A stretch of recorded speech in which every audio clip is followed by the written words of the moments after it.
Another shattered windshield under elevated subway tracks. The same thing happened nearby less than 2 weeks ago. Good evening, everyone. I'm Maurice Dubois. Christine is off tonight. It was February 21st when falling debris barely missed a driver under the tracks at 65th and Roosevelt and Woodside. Today, just blocks away, a similar situation at 62nd and Roosevelt. CBS 2's Jessica Layton live there now with more tonight. Jessica. Maurice, this is a case where another driver could have easily been killed, this time after a giant, jagged piece of metal crashed from right underneath this elevated portion of the platform here.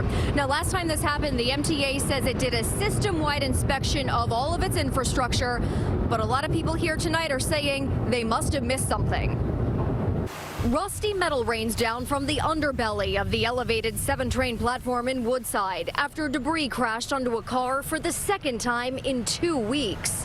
I guess we have to wear helmets now. I think it's very scary. Bonnie McGee wonders what would have happened if she'd been crossing at 61st Street and Roosevelt Avenue and that jagged circle of rust hit her and not this vehicle, especially because just last month, 4 blocks away, a wooden beam came loose from an old supply area, collapsing and crushing the windshield of this SUV.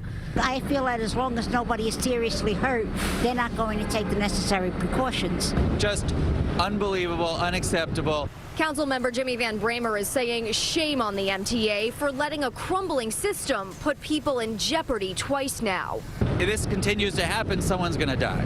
In fact, a group of business owners and residents have filed a lawsuit against the MTA to paint and repair the 7 train infrastructure. Councilman Daniel Drum says the whole line is neglected. We warned them, and this trestle is literally beginning to fall down. After the February incident, we demanded answers from the MTA on how this could happen. Transit Chief Andy Byford said this. This should not have happened. So I got on the phone with the MTA again. Something similar happened today. So where is Andy Byford and why is he not out here right now? A spokesman told me he's not sure it's a similar situation. The agency is looking into whether that piece of metal broke loose after a truck hit the elevated structure around the same spot yesterday. But Van Bramer is calling their bluff. I have a hard time believing that a truck just happened to hit the 7 train and knocked all of this loose. And as the MTA works to try to get to the bottom of what happened, the agency is telling me there were no construction projects going on here at the time today. We're live in Woodside, Queens tonight. Jessica Layton, CBS 2 News.